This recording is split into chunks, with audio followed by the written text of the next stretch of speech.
Hello, good morning, good afternoon, good evening, depending on your time zone.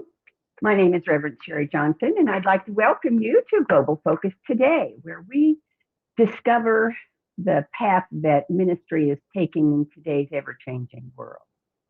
I think you will thoroughly enjoy our guest today, Rev Dr Pamela, we call her PJ Stanley.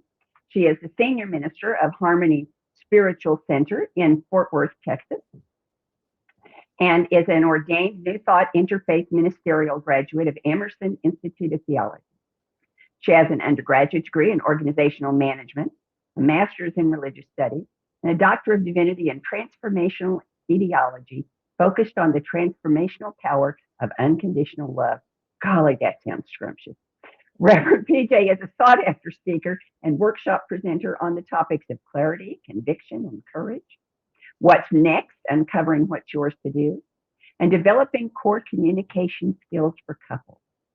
All are designed to help participants gain personal clarity and uncover core values and set an aligned life purpose. Reverend PJ's life purpose is to facilitate fellow travelers through a process of discovery, belief building, and understanding the power of action to fulfill their personal life purpose. She is fervent about her relationship with God, family, friends, and her spiritual tribe, of whom I am blessed to be a member. Reverend PJ, thank you so much for joining us today. It is such an honor to have you here. It is a pleasure and honor to be here, Sherry. Thanks so much for snagging me up at the conference. We were at the conference having a great time, and she snagged me up with her pad and her pencil. She's ready to go. I was like, I got some spots. When can you do it? So thank you so much for having me here. I am honored indeed. I still wake up in the night. It's been a week and a half since the conference, and I still wake up going, pick your Tuesday. Pick your Tuesday. Pick a Tuesday. Anybody? Tuesday. So here's what we're going to do. I'm just going to ask you questions and let you talk for as long as you want to talk. Sounds good. And if you run out of things to say, I'll ask you more questions. Sounds like a plan. And don't worry if there's something you want to talk about and I don't mention it, because I'm going to ask you that question too. Okay. So here's the first one. What drew you to ministry? Tell me again. Ask me again. What drew me to ministry? Okay. So it's interesting because I wasn't actually drawn to ministry to be a minister. What I was drawn to, I think, like most people who, and I want to speak, I think it's most people who either through actually making a choice to say to know about New Thought, they already knew about New Thought, or you just happen to stumble in to a New Thought church, which is really what I did. But it's interesting because I stumbled in, but I was actually also asking Spirit to show me something more, because I'm from a fundamental background. I'm a Southern Baptist from Texas, and my whole family is that way. My grandfather was a deacon in the church. My father was a deacon in the church. My brother, my mother, everybody worked at the church. And so I started singing at our church. Oh, I think I was 7 years old, 7 to 9, something like that, in my grandfather's church, and I loved it. I loved the community. I loved how people loved God, and I loved all of that, but I didn't believe them. I didn't believe the speaker. It didn't make any sense to me. And so it never occurred to me to step out of that religion. I just kept trying to find a more progressive religion that would know God the way that I did. And so I was in San Diego in about 1995, and my husband saw this advertisement that said CSL, Center for Spiritual Living. And we both thought, oh, that's interesting. What does that mean? So we stepped into that church, and the first day that I stepped in, the very first talk that I heard from Reverend Dr. Marilyn, her name was Marilyn Day Hall at the time. Now her name is Marilyn Hall, Dr. Marilyn Hall. And her words spoke to me. I never knew there was such a thing. And so I was there every Sunday, every time she opened her doors for a class, every book she recommended, every speaker that came to speak, every conference she told me to go to. And so the path for more learning was to end up going to ministerial school, because that's just where more learning was. And so I just did that and became a minister simply because I wanted to have the knowledge, because I was just trying to unfold my life and co-create my life. I finally at that point understood it was a co-creation of life. And so I wanted to do that. And then I had some friends in 2018 who I had gone to their church. We were friends forever. They were minister couple, and they wanted to retire. And they said, "Listen, girl, you've been in this for a long time. You're a minister now. You need to step up and let us retire." So so the challenge was thrown down, but I don't do anything without conversing with Spirit about that. And I asked Spirit, is this for me? Am I a minister? And Spirit was very clear with the response. Said, yes, you are a minister. You've been a minister a long time. Whether or not you're supposed to go to this church or not will be between you and the church to decide whether it'll work for the two of you. But you're always going to be a minister no matter what you do, wherever you minister from. You are already a minister. Oh, okay, I could believe that. So I became the minister for Harmony Spiritual Center in Fort Worth from then on, and my covenant with Spirit was if I took this on, because it's the first church I'd ever taken on, never thought about taking one on. I said, I'm going to need some help, and I need you to send me some help. And right away, two other women in the Dallas Fort Worth area became New Thought ministers, new at the pretty much the same time I did. And we have been friends since I became a minister, and they were ministers. We've been friends for the last 4 years, and they're my tribe. I mean, they help me with everything I need to do and know. I'm just going to turn this fan on. I'm just, you can see the little, it's starting to get hot here. And so that's how I got going. That's how I got involved in it. But it was just it wasn't a calling to profession. It was a calling for my life. And the profession just ended up being what I needed to do to move forward.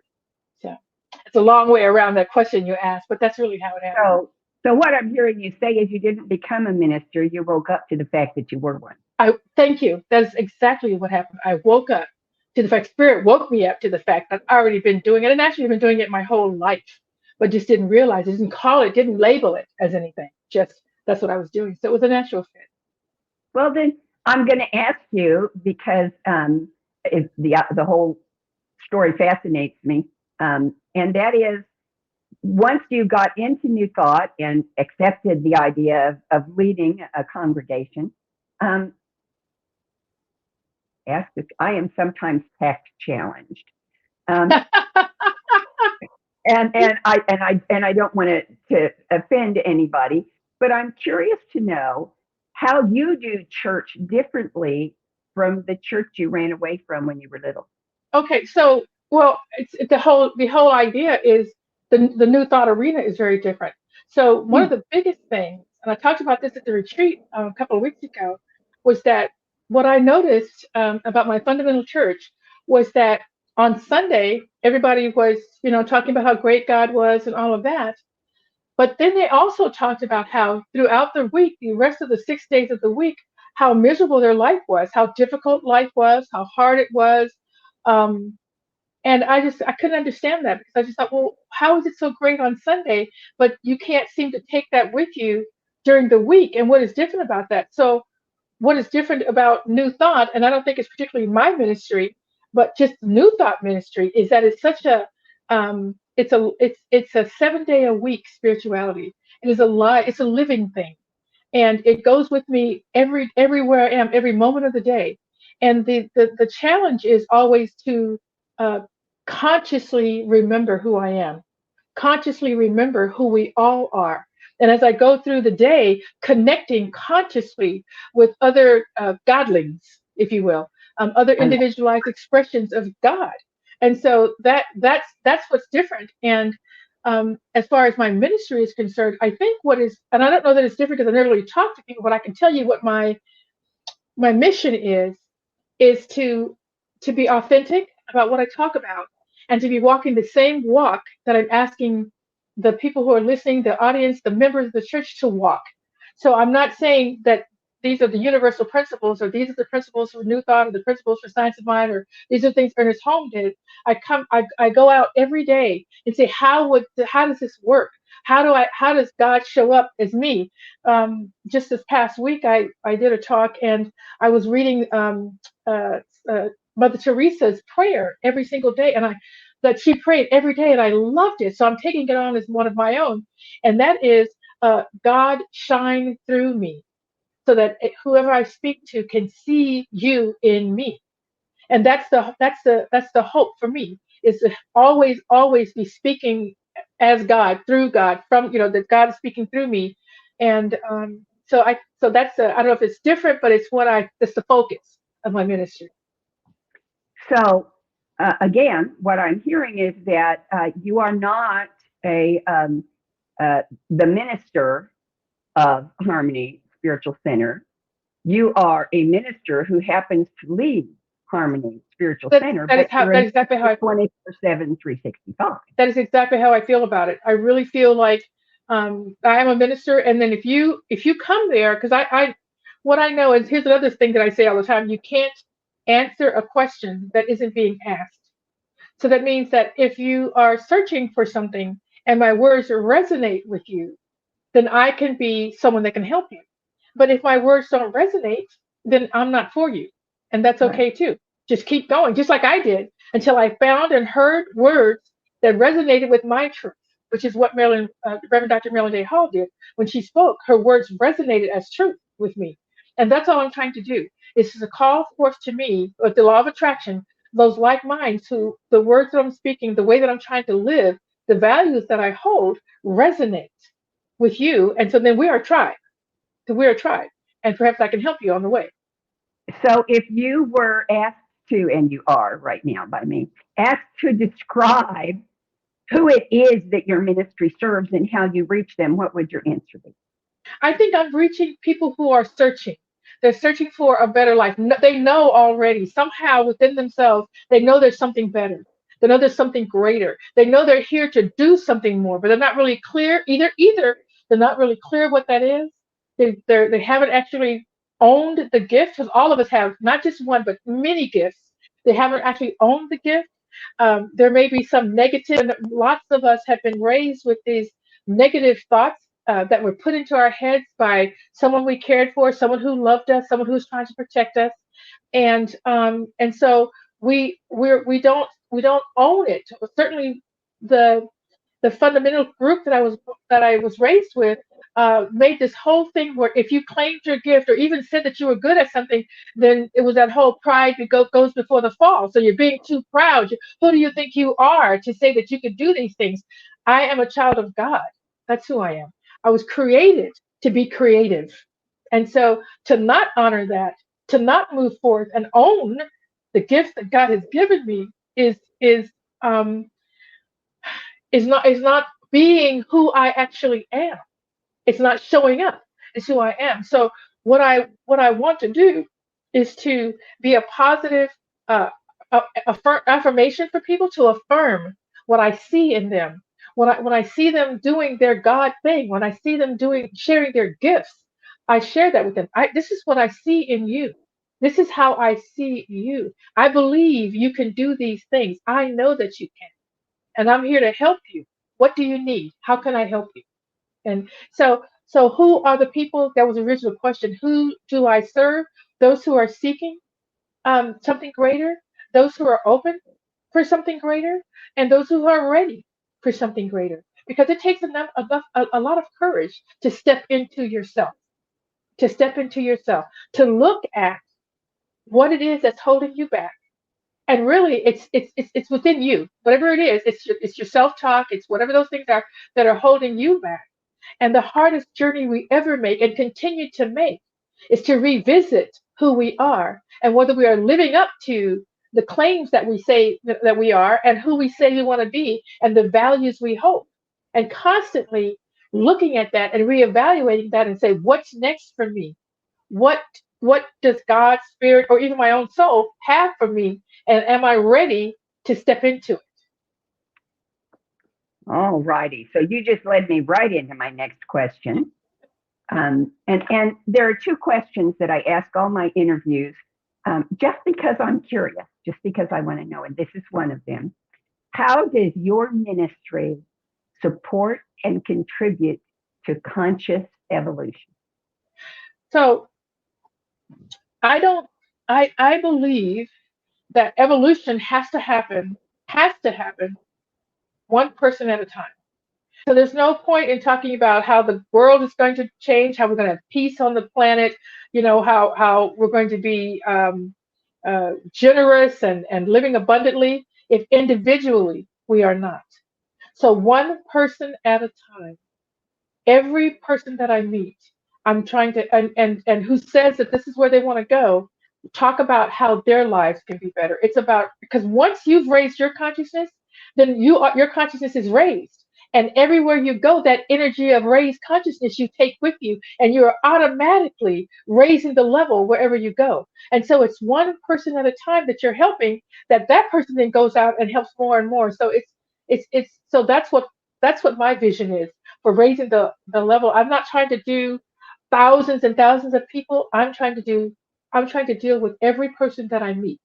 How can I help you? And even if we don't get into conversation, even if you're not coming to my church, or we don't have a group together. I have groups that I meet up with to just have these conversations, classes that I teach at the community college where we have these conversations, anywhere where I can have these conversations. But even if I don't get to have a conversation with you, if I meet you and I can just smile at you and show you by looking at you and smiling at you that I see you, that you're okay with me, and that you are worthwhile and you belong here. That to me is what a smile at someone else says. So just that to me raises that person's level just even for the day. Just lifts their energy even for the day. So everything that you do matters. Everything that we do matters. And every contact that we have matters. Whether it's a program that we do or whether it's individually, the things you say and do to everyone you meet. It matters. So that's what I All right, one more. do. Here's Okay. the next one. Now that we've got conscious evolution out of the way, I want you to answer the same question with respect to world peace. I The think same. you It's the already same. have, but I It want you is. to It's do it. the same. It's the same answer. I don't know if you or your audience is aware of Thought Leader Thursday, but I have Thought Leader Thursday, the final Thursday of the month, where we have speakers and we talk about different things. And I had a speaker on a few months ago. Her name was Reverend Kim Andrews, and she has a platform, a peace platform, and that is what she's trying to do. And I can't remember the numbers, so I'm not gonna. So I'm just gonna throw out a number that's not the exact number, but she has a number that she calls it like Peace 945 or Peace 1045 or some number like that. But her whole point is that it only takes a small. You talk about the millions of people on the planet. It takes about 10,000 people to shift their thinking to peace to change the entire planet. So again, she is working one person at a time for them to have peace in their own lives. And one of the highest compliments that someone can pay me is to say, "Oh, you seem very peaceful." I love that.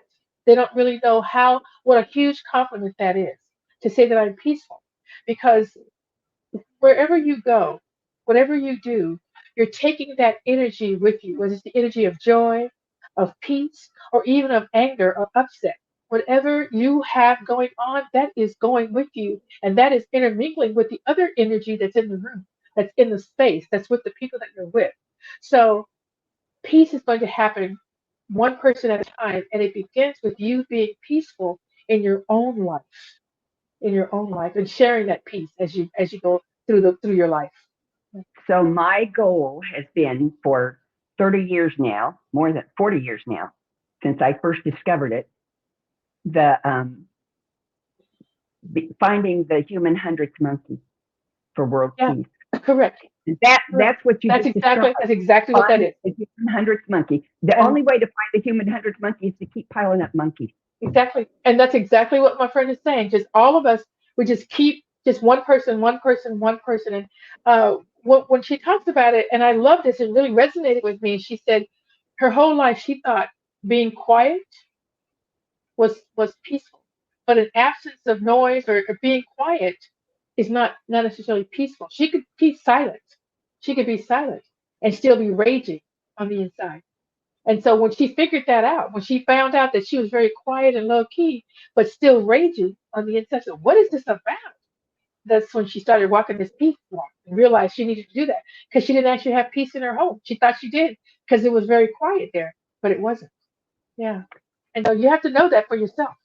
You do, You do. and that's something you can lead people to discover. I have never referred to myself as a teacher. I always call myself an educator because it comes from the Latin educare, which means to lead out.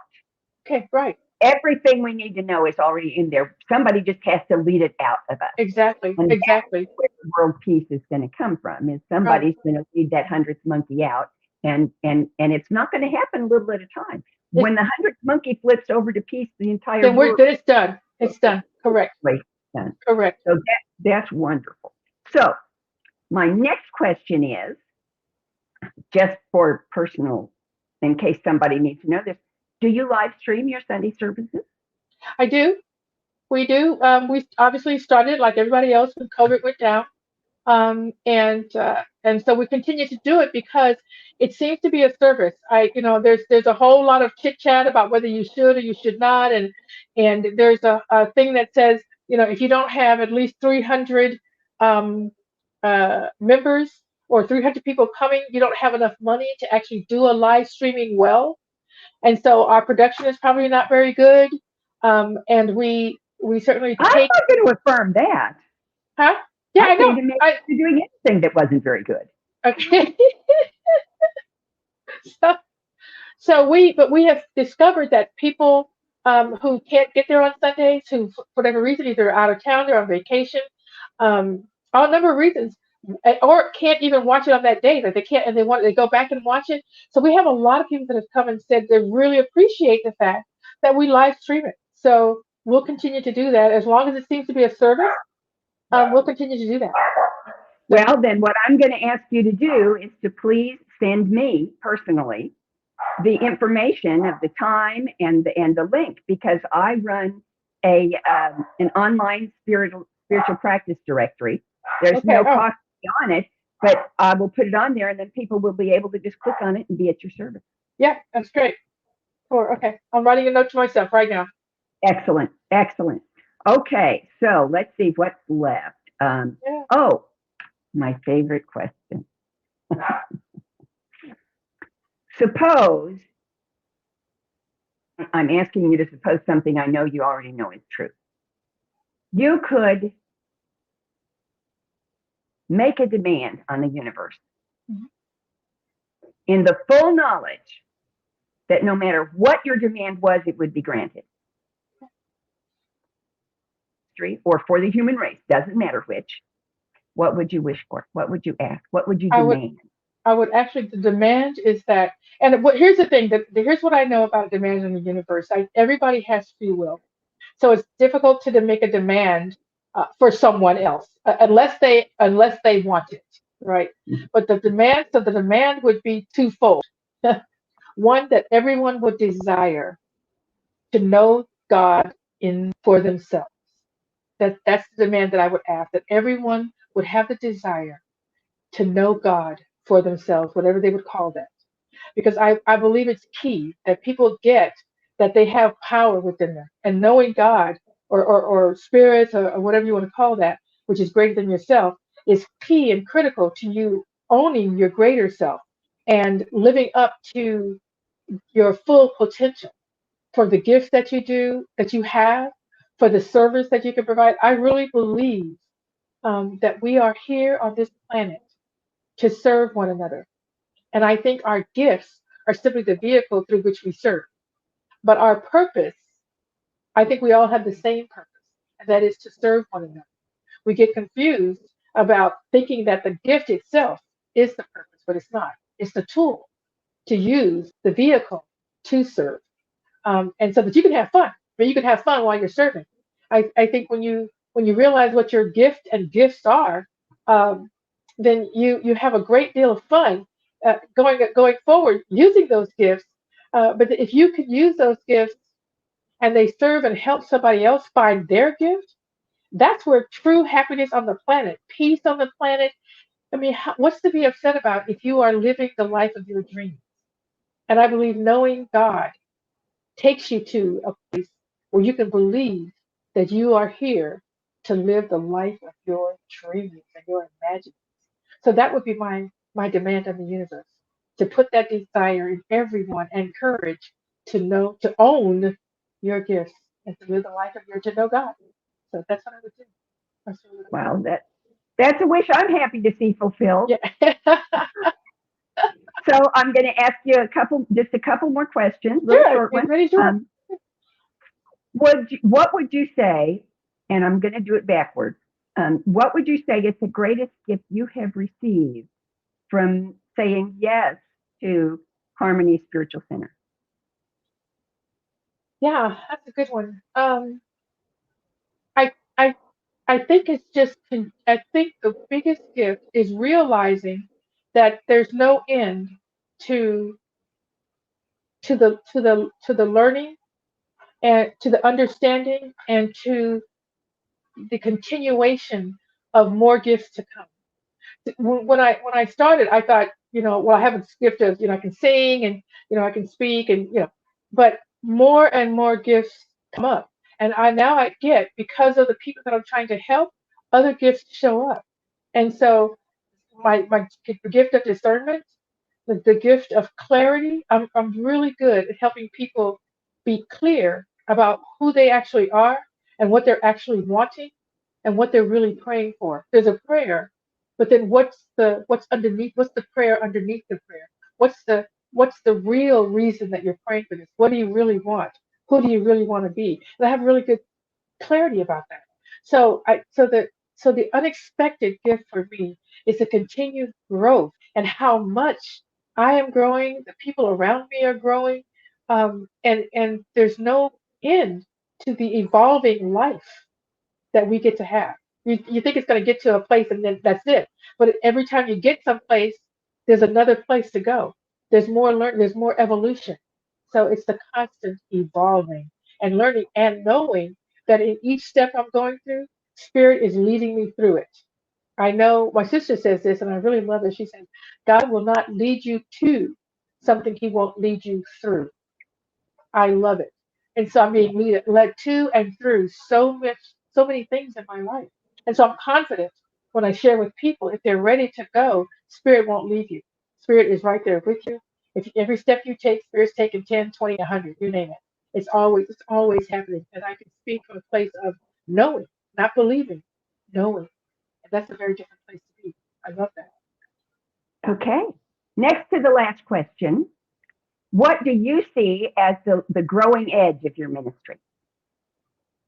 Well, so what I'm starting to do now is things like this because I'm not a social media person.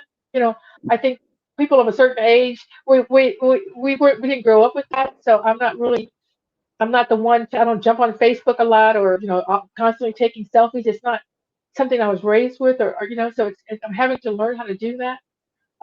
But so doing a shows like this, um, starting to do a podcast. I love I love face to face things. So um, the affirmation that I have, that I say every day, is that I am a far-reaching, spiritually enlightened, life-transforming, prosperous spiritual leader, and that my spiritual home is ever widening and growing. And I don't need to know, like I don't need to see it as four walls. It's not just Harmony Spiritual Center four walls. It's wherever my voice and my spirit can reach.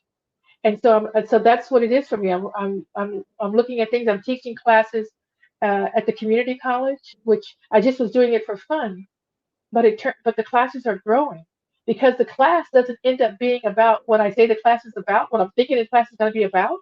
It ends up being about this, sitting here talking with people, and they're sharing things that are going on in their lives, things that have held them back, things that they want to move forward with, and they love coming there, hearing this positive message, talking about how they can do great things. Oh, it just goes on and on. So that is the growing edge of my ministry, is that it's not contained in four walls like I originally thought it was harmony. It is harmony plus. It's harmony plus. Oh, I'm so glad you gave that answer because my last question is, will you come again? Absolutely. Of course. Of course. Thank you so much for having me. And hopefully I have something new to say. I'm sure I will because there's just I'm always pretty something sure going you on all the time. All the time. So thank you will. so much, Jerry, for having me here. Well, thank I you love so this. much for being here. Absolutely. And everyone else, I hope that you will join me again next week when Michelle Wadley, Reverend Dr. Michelle Wadley, will be here to talk about the Planned Happiness Initiative. Does that sound fabulous or what? So don't miss it. As I used to say when I was much, much younger in the previous century, be there or be square. Bye-bye. Amazing, amazing, you will do amazing